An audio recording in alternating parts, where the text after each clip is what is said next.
আচ্ছা, আরেকটা কথা, আরেকটা নতুন জিনিস শেখাবো, লিস্ট কাউন্ট। তোমরা কেউ লিস্ট কাউন্টের মানে জানো?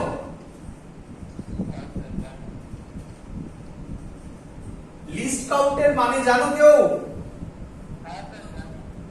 বুঝে নাও, বুঝে নাও। ধরো এটা হচ্ছে আমাদের নরমাল স্কেল, তোমরা সবাই স্কেল ইউজ করেছো। কি রকম থাকে? এটা 0 0 1 2 3 4 5 1 2 3 4 1 1 2 3 4 5 1 2 3 4 2। ক্লিয়ার সবার? এরকম থাকে। কে বলবে এটা কোন স্কেলে থাকে? সেন্টিমিটার স্কেলে। এবার ভালো করে শুনবে, লিস্ট কাউন্ট কাকে বলে সেটা শেখাচ্ছি, ভালো করে শুনবে। এটা পরেও ইউজ হবে কিন্তু ভালো করে শুনে নাও। আচ্ছা বাবা, 0 থেকে 1 এর মধ্যে কতগুলো ঘর আছে? 0 থেকে 1 এর মধ্যে কতগুলো ঘর আছে? তাহলে লিস্ট কাউন্ট শর্টে এলসি লেখে এইভাবে। ফর্মুলা হচ্ছে 1 সেন্টিমিটার বাই 10 মানে 0.1 সেন্টিমিটার। বলো বুঝলে কিনা? তার মানে একটা স্কেল দিয়ে তুমি মিনিমাম ডিসটেন্স কত মাপতে পারো? 0.1 সেন্টিমিটার। এরপরে কত? 0.2 সেন্টিমিটার। এরপরে কত? 0.3 সেন্টিমিটার। তোমায় যদি কেউ বলে 0.25 সেন্টিমিটার মেপে দাও এই স্কেল দিয়ে, পারবে না। তখন যা কাজ লাগবে তারই নাম হবে ভার্নিয়ার ক্যালিপার্স। তাহলে ভার্নিয়ার ক্যালিপার্স দিয়ে তখন আবার এই কথা আসবে। ক্লিয়ার? চলো, তো আমি আপাতত এখানে বলছি, আবার আমি আগের জায়গায় যাচ্ছি। একটা স্কেল দিয়েছে, একটা রড দিয়েছে, তার লেন্থ 2.53 সেন্টিমিটার। এর লিস্ট কাউন্ট বলে দিয়েছে, রডটার লিস্ট কাউন্ট 0.01 সেন্টিমিটার। আচ্ছা, লিস্ট কাউন্ট না বললেও এটা পারা উচিত। দেখে নাও কিভাবে পারবে। পয়েন্টের পর কটা ডিজিট আছে? তাহলে 0.01 হবে। যদি তোমাকে কেউ এটা বলতো 534 সেন্টিমিটার, বলো তো লিস্ট কাউন্ট কত হতো? বুঝতে পারছো কিছু? অঙ্কে জেনারেলি লিস্ট কাউন্ট বলে দেওয়া থাকে, না বলে দিলেও কিছু যায় আসতো না, আমি বার করতে পারতাম, স্যারটা টেকনিক শিখিয়েছে। চলো, আরেকটা স্কেল দিয়েছে, সেই স্কেলটার লেন্থ বলে দিয়েছে 1.27 সেন্টিমিটার। 1.27 সেন্টিমিটার। এরও লিস্ট কাউন্ট কতই হবে? 0.01। বলেছে এই রড দুটোকে যদি পাশাপাশি জয়েন করা হয় তাহলে লেন্থ কত হবে? তাহলে কিভাবে করবে দেখো, এটাকে আমি লিখতে পারি 2.53 সেন্টিমিটার কমা 0.01 সেন্টিমিটার, এইভাবে লেখা শেখাচ্ছি। বলো বুঝলে কিনা?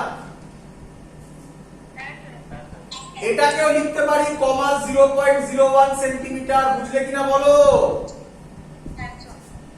অ্যাড হয় মানে কি? সিম্পল, পরপর জয়েন করতে বলেছে, পরপর জয়েন করতে বলেছে মানে এগুলোকে অ্যাড করতে বলেছে। তাহলে অ্যানসার হবে 2.53 প্লাস 1.27 কত হয়?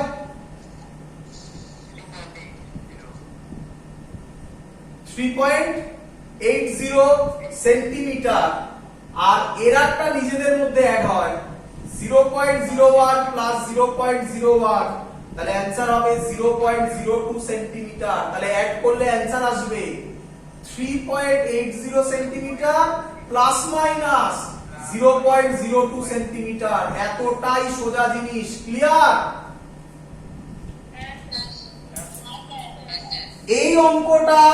এই অঙ্কটা সেম ইয়ারে এসেছিল। কি দিয়েছিল জানো? বলছি R1, এটা একটা রেজিস্ট্যান্স বলেছিল, তার রেজিস্ট্যান্স বললে এটা একটা ওহম বলেছিল আর এটা বলে দিয়েছিল। এটা একটা ওহম বলেছে, এটা আরেকটা বলে দিয়েছিল। বলেছিল দুটো সিরিজে লাগাও। সিরিজে কি হয়? R1 প্লাস R2 হয়।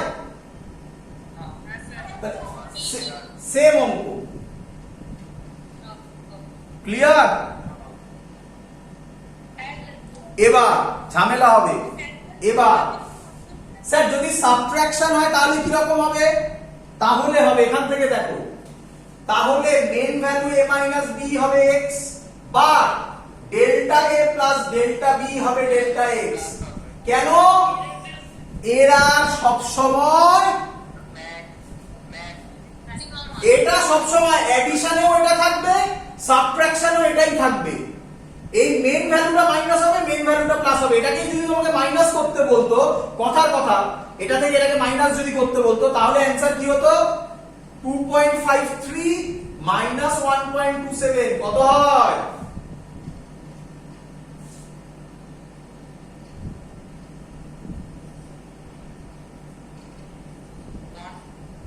1.26 সেন্টিমিটার। আর এটা সেমি থাকতো, অ্যানসার হতো 1.26 প্লাস মাইনাস 0.02 সেন্টিমিটার। বলো বুঝলে কিনা?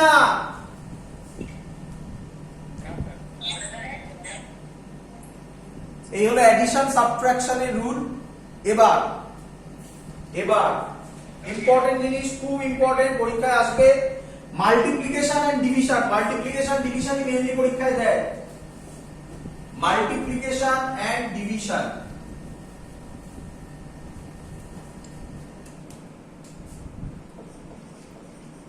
মাল্টিপ্লিকেশন এটা লেখা শিখতে হবে তাড়াতাড়ি। আমি একটা নতুন জিনিস শেখাবো, আগে টেকনিকটা শিখে নাও, একদম ইজি, ভালো করে দেখে নেবে সবাই, ভালো করে। এই লজিকটা শিখতে পারলে আরেকটা খুব ইম্পর্টেন্ট টেকনিক, প্রচুর অঙ্ক আছে, তোমরা সব করতে পারবে। দেখো কি বলবে, x ইজ ইকুয়াল টু যদি ab বলে, তাহলে এটা লেখার style delta x by x is equal to delta a by a plus delta b by b। বুঝলে কিছু? বোঝোনি কিছু? ছাড়ো, এইভাবে বোঝো, এইভাবে বোঝো। ধরো কেউ বললো x is equal two abc, তাহলে বলবে দেখো ডেল্টা x বাই x, এই লেখাটা প্র্যাকটিস করতে হবে। Delta x by x is equal to, এটাকে লিখবো ডেল্টা a বাই a। বলো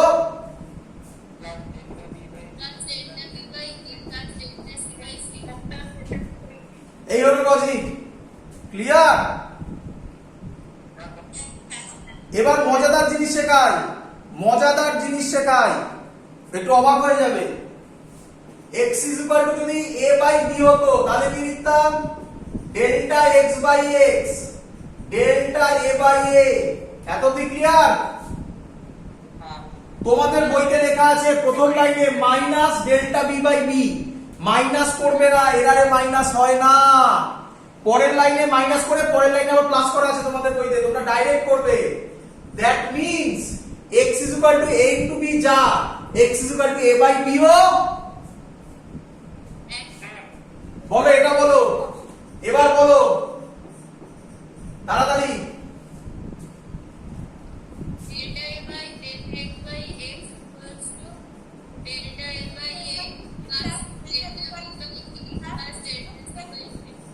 ব্যাস, দ্যাটস অল। ক্লিয়ার সবার? চলো আরো প্র্যাকটিস হোক, আর একটু প্র্যাকটিস হোক। এবার যদি স্যার পাওয়ারে থাকে তাহলে কি হবে? পাওয়ারে থাকলে সেটা সামনে চলে আসবে, একদম। মানে কি? মানে কি এখান দিয়ে বোঝান, মানে কি এখান দিয়ে বোঝান। যদি এটা এরকম থাকতো a to the power x b to the power y, তাহলে কি হবে? ডেল্টা x বাই, ও সরি x তো আর করা যাবে না, p q, তাহলে কি হবে? Delta x by x p delta a by a। যেটা পাওয়ারে থাকবে সেটা সামনে আসবে, আর কিচ্ছু নয়। Clear? Plus q delta b by b। বোঝা গেছে? দিয়ে একটা, চলো এটা বলো আমাকে, এই ইকুয়েশন বলে দিতে পারলে অঙ্ক শেষ।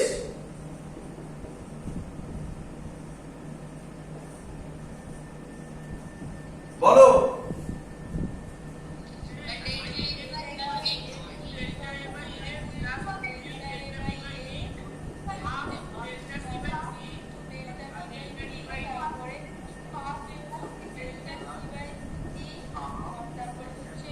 সবাই জানো রুট মানে হচ্ছে হাফ, রুট দেওয়া যা মাথায় হাফ লেখা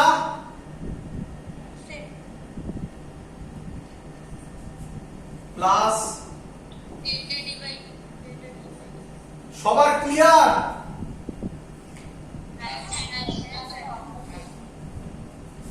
সবাই তাই তো? পেজ 29 প্রবলেম নাম্বার 3 বইয়ে,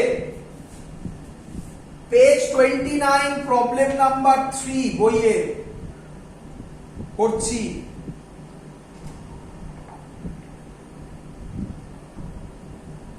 নিটের 2013 এ আসা কোশ্চেন। কি বলছে?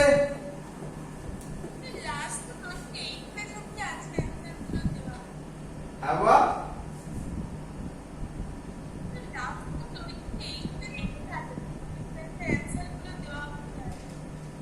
বুঝতে পারছি না।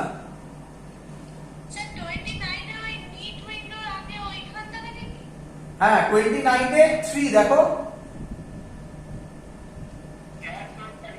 আমি লিখে দিচ্ছি A B C R D বলা আছে, এদের পার্সেন্টেজ এরার বলা আছে। পার্সেন্টেজ এরার কত? 1%, এটা কত? 2%।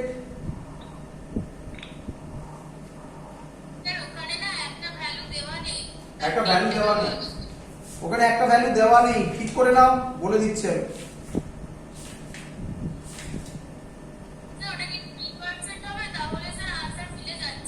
3% না? এটা ঠিক করে নাও, এখানে একটা জয়েন করে নেবে। এটা 3%, এটা 4%। বলেছে p is equal to a cube b square cd এর পার্সেন্টেজ এরার ক্যালকুলেট করো। পার্সেন্টেজ এরার কত বার করো? করি অঙ্কটা? তাড়াতাড়ি বলো আমাকে। এই ফর্মুলাটাকে কি লিখবো বলো?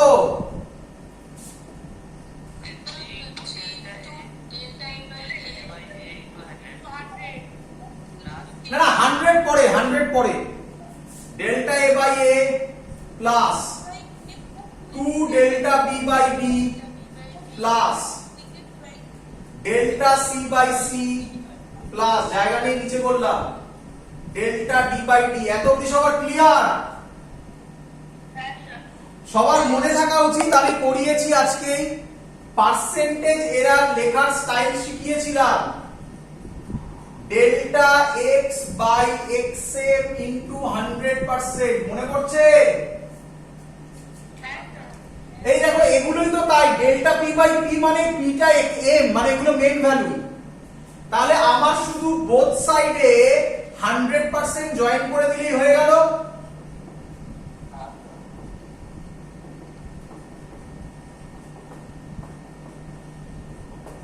এবার অঙ্কে বলে দেওয়া আছে পার্সেন্টেজ এরার অফ a মানে হচ্ছে গিয়ে এই delta a by a into 100% টাকেই বোঝায়। কত বলা আছে? 1% প্লাস 2, এটা কত বলা আছে? ডেল্টা b বাই b মানে 2% প্লাস এটা কত বলা আছে? 3% প্লাস এটা কত বলা আছে? 4%। কত হয়? 14%। অপশন আছে? আছে, 14%। ক্লিয়ার? চলো এই অঙ্কটাকে যদি আমি একটু কঠিন বানাই, এই অঙ্কটা যদি একটু কঠিন হয় তাহলে কি রকম হবে স্যার? দেখ, মুছে দিই।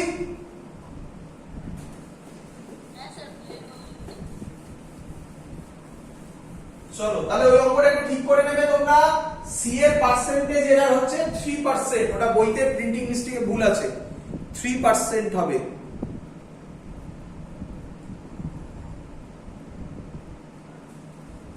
এক মিনিট।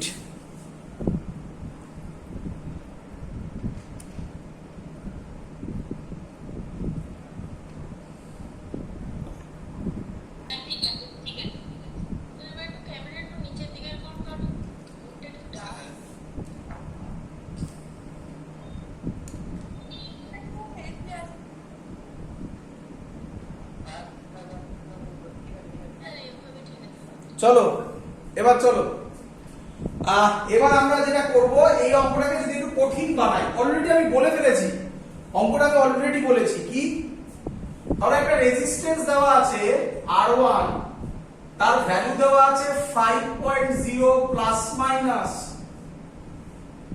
0.2 ওহম, R2 দেওয়া আছে 10.0 প্লাস মাইনাস 0.1 ওহম। ক্লিয়ার সবার? এই কোশ্চেনটা যদি বলে যে এটা সিরিজে কানেক্টেড, তাহলে ইকুইভ্যালেন্ট রেজিস্ট্যান্স কি হবে? আর ইকুইভ্যালেন্ট হবে R1 plus R2 plus minus delta R1 plus delta R2। এটা তোমরা বুঝলে? যারা বোঝোনি তারা এই লাইনটা বাদ দিয়ে দাও, যারা বোঝোনি তারা, যারা বুঝেছো তারা লেখো, যারা বোঝোনি তারা লাইন বাদ দিয়ে দাও, ছেড়ে দাও। তারা আমাকে বলো এটা কি বলতে পারি মেইন ভ্যালু? এটাও মেইন ভ্যালু। আমরা আর ইকুইভ্যালেন্ট জানি অ্যাড হয়, তাহলে মেইন ভ্যালু অ্যাড হলে 15 হয়ে যাবে।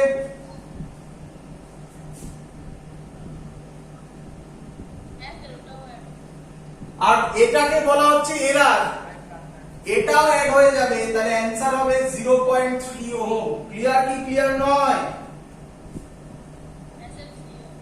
অঙ্কটা টাফ কখন?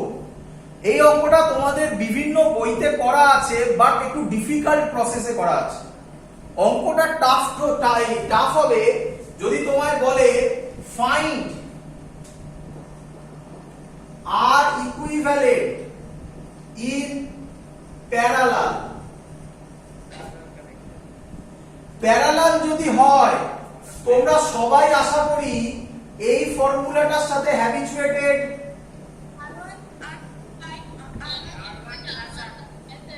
Very good, very good. Clear এত অবধি? কে আমাকে বলবে এটা লেখার স্টাইল কি রকম হবে আগে? আচ্ছা তাকাও তাকাও। আচ্ছা মনে পড়ে এক্ষুনি লিখলাম এটা delta x by x is equal to delta p by p delta q by q plus delta c by c। তাহলে এখানে আমি লিখতে পারি এটাকে, দেখো দেখি বুঝতে পারলে কিনা, delta r equivalent by r equivalent delta r1 by r plus delta r2 by r2 sorry plus delta R1 plus R2 by R1 plus R2। বলো বুঝেছো কিনা? মানে আমি এটাকে একটা টার্ম ধরে নিয়েছি।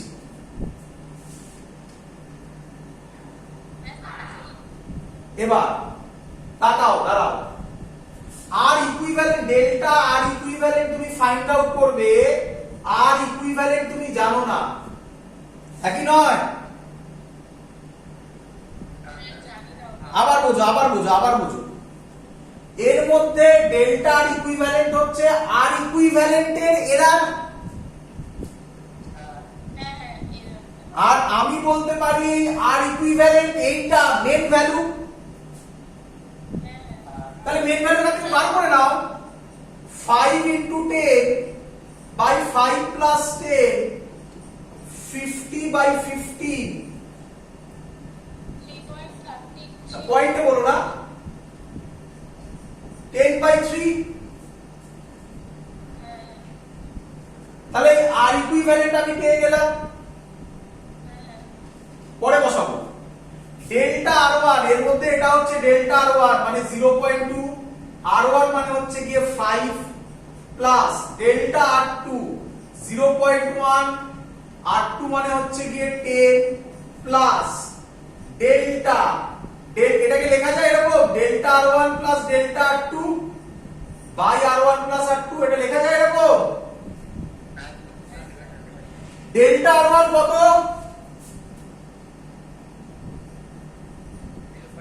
0.2। ডেল্টা R2 কত? আর r1 প্লাস r2 কত?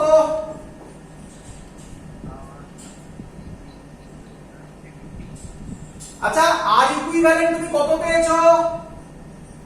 উপরে 3 দিয়ে দিলাম,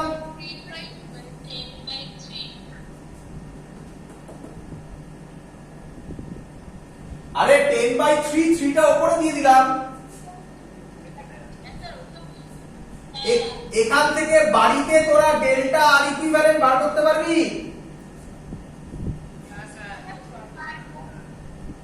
অ্যানসার হবে, বাড়িতে বার করবি, এটা অ্যানসার আসবে 70/3। হ্যালো স্যার, হ্যাঁ বলছি স্যার ওই লাইনটা আবার বোঝাবে না এখানে ডেল্টা আর1 বাই আর1 ডেল্টা আর2 বাই আর2 প্লাস বলছি ডেল্টা আর1 আর2 মানে আর1 আর2 বাই আর1। বুঝতে পেরেছি বুঝাচ্ছি। আচ্ছা তোরটা বলছি আরেকবার, বাকির আগে কমপ্লিট করে নে। একবার বলে নি ডেল্টা আর ইকুইভ্যালেন্ট এটা আসবে, আর ইকুইভ্যালেন্ট এটা বেরিয়েছিল, তাহলে ফাইনাল অ্যানসার হবে 10/3 plus minus 70/3 ohm. Clear idea?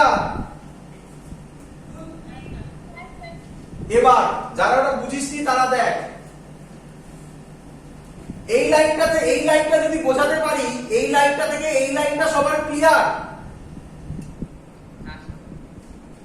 তাহলে এই লাইনটা বোঝাচ্ছি, দেখ তলায় করছি, আগে এটা বুঝ।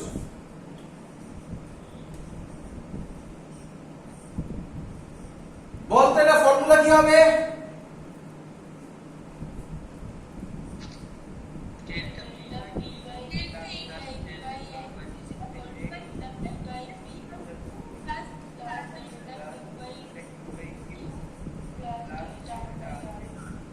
এটা ক্লিয়ার সবার? আরে r1 r2, r1 কে ভাগ p, r2 কে ভাগ q, বোঝা গেছে? আর এই টোটালটাকে ভাগ স্মল r, এবার বোঝা গেছে?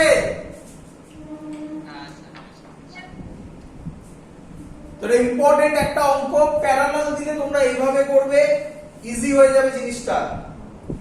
চলো এই টাইপেরই অঙ্ক আমরা আবার দিচ্ছি, যেই 2019 এ এসেছিল। কি রকম অঙ্ক দেখো, মুচি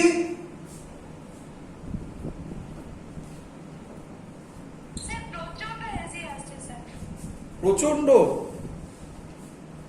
এই রে, স্যার একদম আপনার ভিডিওই চলে যাচ্ছে বারবার। আচ্ছা আচ্ছা দাঁড়া দাঁড়া দাঁড়া দাঁড়া দাঁড়া দাঁড়া, খুব ব্যবসা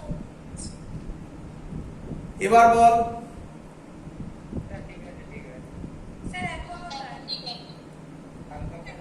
খুব ব্যবসা এখনো হয়েছে।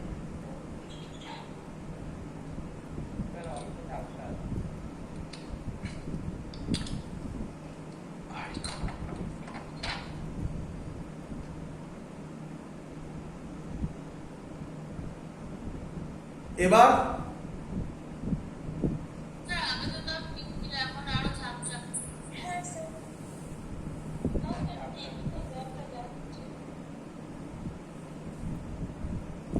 আচ্ছা আমি মুখে বলছি, তোমরা পারবে, দেখো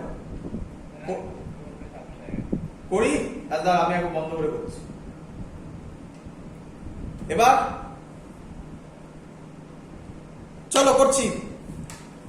এবার যেটা অঙ্ক দেবো এটা হচ্ছে যেইতে 2019 এ এসেছিল, এই টাইপটা প্রচুর বার এসছে, আমার বইয়ের মধ্যেও এই অঙ্কটা দেওয়া আছে, আমি সেটাও বলে দিচ্ছি পরে।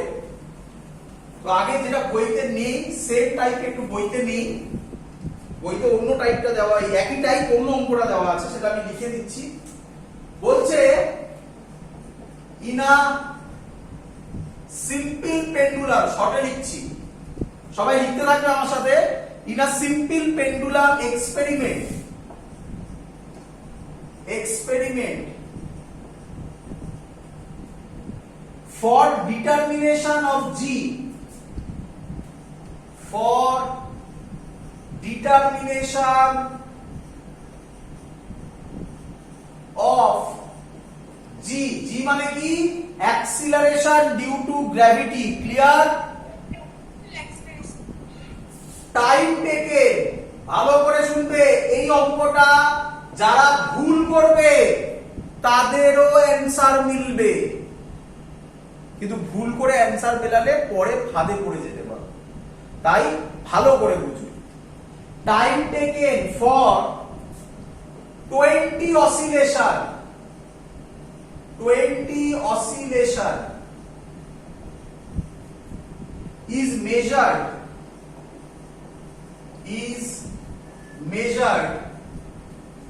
স্যার ভিডিও এই দিয়ে আসছে, আমি বাকি ভিডিওটা ইউটিউবে দেখে নেব। is measured using a watch of 1 second. একটা ওয়াচ দিয়েছে, is measured using a watch of 1 second least count. 1 second least count. তাহলে তোরা আমাকে বল, ঘড়িটা মিনিমাম কত টাইম মেজার করতে পারে? 1 সেকেন্ড। চলো, the mean value of time taken comes out to be 30 seconds. The mean value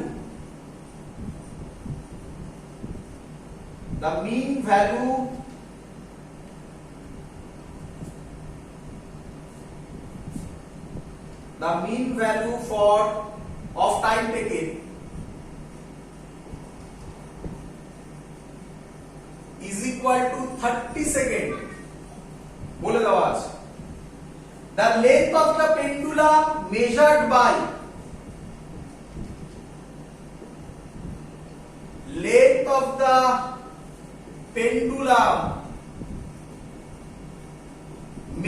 by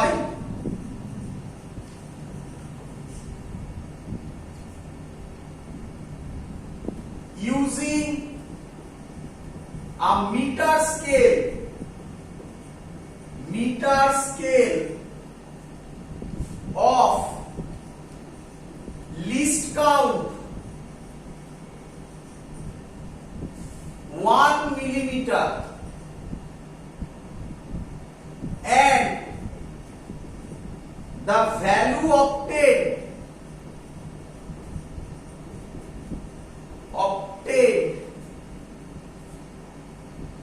is equal to 55.0 centimeter.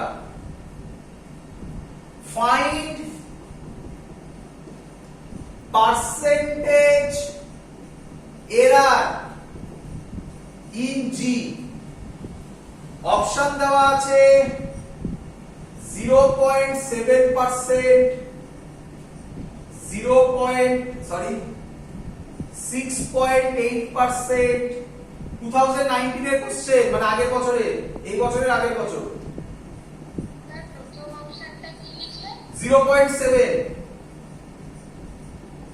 0.2%, 0.7, 6.8, 3.5, 0.2। Clear সবার? এগোই। কোয়েশ্চেনটা রিড করে দেবেন? কোশ্চেন রিড করলাম তো, আরেকবার বলছি। একটা এক্সপেরিমেন্ট করেছে, সেই এক্সপেরিমেন্টে দেখা যাচ্ছে একটা ঘড়ি নিয়েছে, সেই ঘড়িটার স্মলেস্ট লিস্ট কাউন্ট হচ্ছে 1 সেকেন্ড। ক্লিয়ার এত অবধি? এবার বলছে কি বার করতে হবে, জি এর পার্সেন্টেজ এরার, মানে time acceleration due to gravity time পিরিয়ডের, অ্যাক্সিলারেশন ডিউ টু গ্র্যাভিটি মানে জি এর পার্সেন্টেজ এরার বার করতে হবে। আর কি বলছে, 20 খানা অসিলেশন করতে টাইম নিয়েছে 30 সেকেন্ড। আর পেন্ডুলামের যে লেন্থটা মেজার করা হয়েছে সেটার ভ্যালু বেরিয়েছে 55 সেন্টিমিটার, আর তার লিস্ট কাউন্ট বলে দেওয়া আছে 1 mm বলা আছে তার লিস্ট কাউন্ট। ব্যাস, আর কিছু বলা নেই, বলেছে পার্সেন্টেজ এরার বার করো। করবো অঙ্ক? হ্যাঁ স্যার। এই টাইপের অঙ্ক লোকে দেখে ভয় পেয়ে যায়, লোকে আর করে না, কিন্তু অঙ্কে কিচ্ছু নেই। দেখো আমি করছি। আচ্ছা, প্রথমে আমি আবার বলছি, এই অঙ্কটা শেখানোর উদ্দেশ্য আমার এটা নয়। এই অঙ্কটার থেকে বড় উদ্দেশ্য হচ্ছে লোকে যে ভুলটা করে, বাট এখানে ভুল করলেও অ্যান্সার কারেক্ট আসবে, এই কথাটা খুব ইম্পর্টেন্ট, ভালো করে বুঝবে। তাকাও সবাই আমার আগে, আমাকে বলো যে কি বার করতে দিয়েছে তোমাকে এখানে?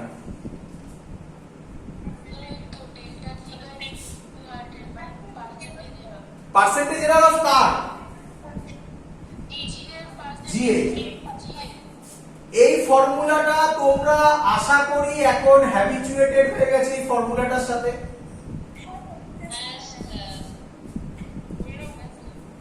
কোনো ডাউট এত অবধি?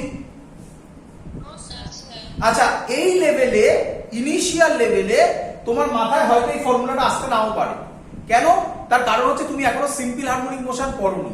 বাট যারা আমার এটা ক্লাস 12 এর যারা পড়ো, তারা যারা ভিডিওটা দেখছো, তাদের কাছে এটা মাথায় আসবেই, কারণ তারা সিম্পল হারমোনিক মোশন অলরেডি পড়ে এসেছে, তার মাথায় আসবে।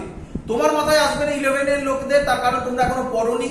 তো তার জন্য ভয় পাওয়ার কিছু নেই, ফর্মুলাটা তোমার মাথায় চলে আসবে যখন তুমি ফুল সিলেবাস গো থ্রু করবে। তো এটা নিয়ে ভেবো না, এর পরের প্রসেস গুলো নিয়ে ভাবো, এটা মাথায় চলে আসবে। এখন যদি না আসে তাহলে জেনে রাখো স্যার বলেছে। ক্লিয়ার? আমাকে বলো এখানে ভেরিয়েবল কে কে? টাইম 2 পাই ভেরিয়েবল, 2 পাই তো কনস্ট্যান্ট। টি ভেরিয়েবল, এল ভেরিয়েবল, জি ভেরিয়েবল। আমরা জানি জি কনস্ট্যান্ট হয়, বাট জি এর পার্সেন্টেজ এরর বার করতে দিয়েছে, মানে জি ভেরিয়েবল। তাহলে এখান থেকে জিটাকে একটা সাইডে আনো, তাহলে আমি এটা এরকম করতে পারি, T square is equal to 4 pi square L by G. তাহলে জি হবে 4 pi square L by T square. এত অবধি তো কারোর প্রবলেম হওয়ার কথা নয়। ব্যাক থেকে ভাববে সবসময়। এটা মুছে দিলাম। কার পার্সেন্টেজ এরর চেয়েছে? তোমাকে আমি শিখিয়ে দিয়েছি লেখার স্টাইল।